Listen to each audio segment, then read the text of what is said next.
this is like an important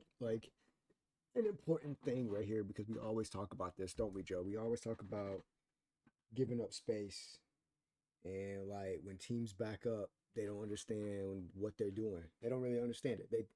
They think like, okay, I'm just backing up, but they don't understand that like you're giving up, you know, inches and feet and more to another team to be able to then take that that space that you're giving, you know? They don't get it. And so like this has to be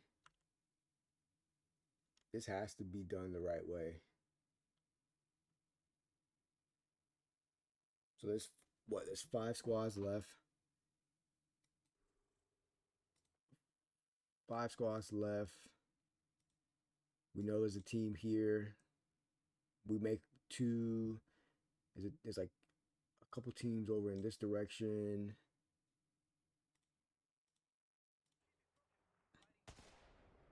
Right, we're looking for the shot.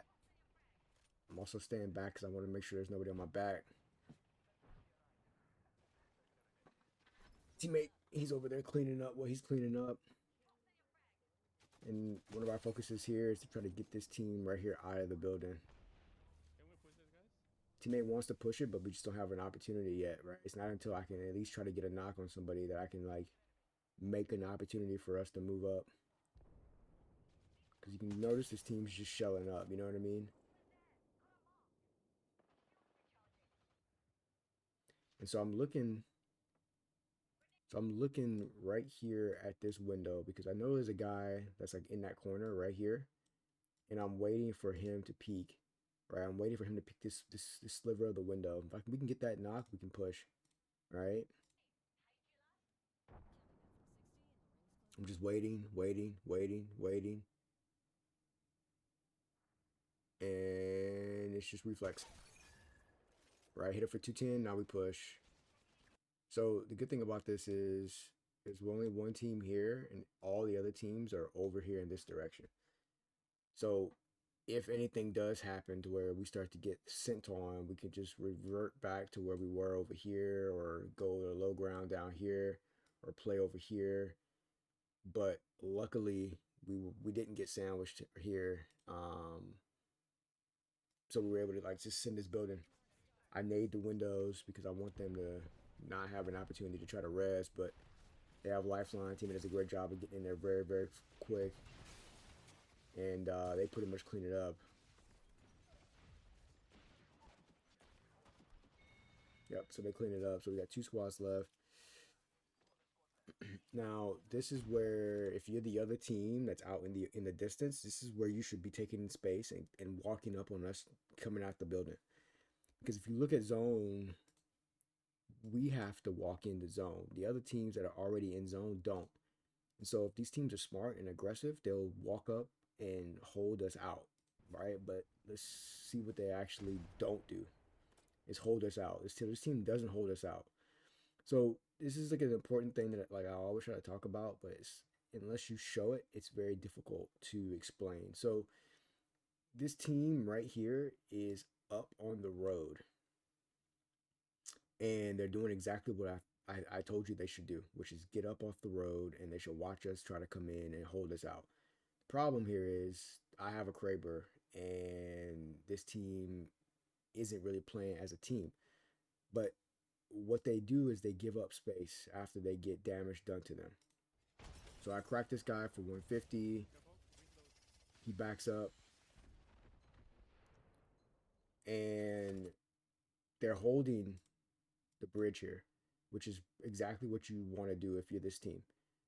Like I said, the problem here is they give up space later on, right? So when I say give up space, all of this right here, the road, the track, everything that we need to come into, they give it up. And so if you give up, right, if you give up this entire area, now you give us a free option to be able to walk in and do what we want to do, right? So you can see where the teams are, right? One guy here, two dudes here, right? All of this space from where we were here. Here, let me do this. So you got these teams here, you got these dudes here, this dude here. This entire space from here to here is what they're giving up to us, right? They're giving up, this space right here to here. They're giving up, from where they are, they're giving up this to here. They're giving up so much space right here for us to play around. What this team should have done is have one guy over here, one guy, maybe right here, maybe another guy somewhere over here, right? So that way, they have sight to be able to look in this direction right here. But this is not what they do. And so when I talk about giving up space, this is exactly what I'm describing in my head. Get up towards guys to where they are so they cannot, take all of this area right here to play. When you back off and you give up that, now you're giving us an opportunity here to now take all of this space right here. Now we can play all of this. That's not what you want, right? You don't want us to do that. You want to keep us right down here or right into this building. And you want to force us to stay on low ground and you want to be able to do your damage to us and kill us. But because you don't do that, like I said, you're giving up all of this space that I've already marked out. And so all we have to do is just hit our shots and kind of slowly make our way towards them, right? I'm trying to do a good job of making sure I have some nades here. Because that way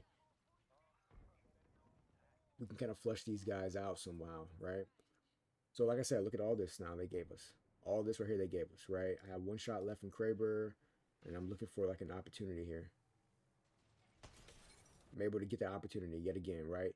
So having Kraber or some sort of Sentinel charged up or Longbow, is key for like some of these type of fights, especially on a map like E District or Broken Moon where the maps are really wide and big. Having the ability to be able to get that much entry damage on one guy sets up your teammates huge. Because look, I have an Octane on my team, right? He can immediately get up and get that knock. And then if he takes damage, he can stem and come back, and then he's healing, and he's able to then re-engage faster to get back in the fight. Then we also have Sparrow, which can, if he gets the knock and Octane can't push, Sparrow can jump over, shoot his ult, stop them from trying to get inside and res, and it gives us time to then move up into this area, right? So now we move up, right? Now I'm looking for a secondary because I don't have one, just in case I run out of ammo or whatever case might be. I don't find one, so I gotta work with what I got.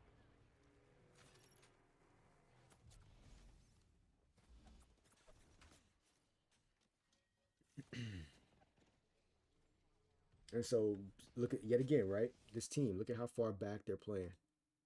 This team's all the way back here, right? And like I said, all of this space that they're giving us to play, is what allows us to be able to move forward, right? And so, because they're playing on low ground and we're playing on high ground, like that's just GG's, right? That's game over. If we can just hit our shots and you know not take as much damage. And so you look here and you see exactly what I was talking about, the spacing between us, right? My teammate's over here, I'm right here, and I got my other teammate over here. Now we're doing exactly what I told you they should have done to us, which is now they can cross, right? That triangle where we're able to pinch this team with shots.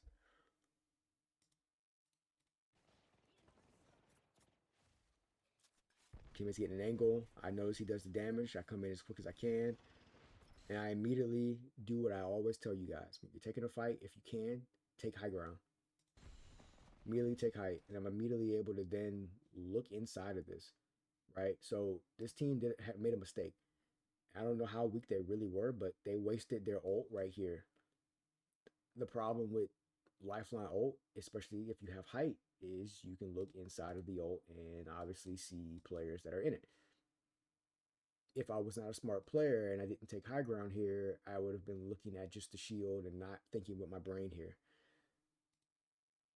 So I take height, I'm able to do some damage to the lifeline here. Now I put her in a panic. Watching teammate here as well, right? Kind of an off angle for me. But like I said, we got to just take our time here, right? Immediately reposition. Teammate does a great job trying to get shots on this guy. He gets one knock. I'm able to help him here. Get the second guy down. Now all we gotta do is take our time here and just heal. All right, just take our time. Take our time and just heal. Take my time and I reload. Right, no need to rush. No need to feel panicked. No need to take a 1v1, even though I know it's one guy left and he's probably bad. This is where you gotta stay disciplined as a team, and I always talk about this. Fights are won because you play as a team, no matter if it's one guy left or two guys left. Doesn't matter if the guy's bad, doesn't matter if he's good. You have to treat him like he's a threat all the time. So even though it's one guy left, and I noticed that like I don't need to give this guy an easy fight, which is what I always talk about. When there's multiple guys on the team and it's just you want to make a 1v1v1 situation. That's not, and if I fight him immediately right now, I give him that opportunity. Even though I might win the fight, I'm still doing a bad habit by not fighting together with my teammate. So I'm creating a bad habit, even though I might have won the fight. And so that's why I always tell you guys, fight together. Always fight together. So I jump down, I'm putting shots in them, and I'm taking my time. And then as I do that, I go and reposition on height. Gives my teammate time to then put shots in him on the side. He's focused on me flying up. Now I come back over on top. He gets the kill. And then I go back on height again. And like I said, even though this guy right here gave up, still you want to stay disciplined and fight as a team. All right, so I put some shots in him, and the rest is history. We win the game, right? So that's just a visual example of what I'm talking about when it comes to taking space, right? You stay disciplined, fight as a team. Don't give a guy an opportunity to, have that 1v1 situation, right? Utilize the cover and your heights around you, even if it's a fight that you feel like you don't need to. Always do it anyway, because you never know how a fight could go. And then, like I said, hindsight is the worst because you don't want to look back and be like, fuck, I should have played that spot, right? You want to play it and not have to use it, you know, versus you not using it and realizing you should have used it. So, yeah, yeah.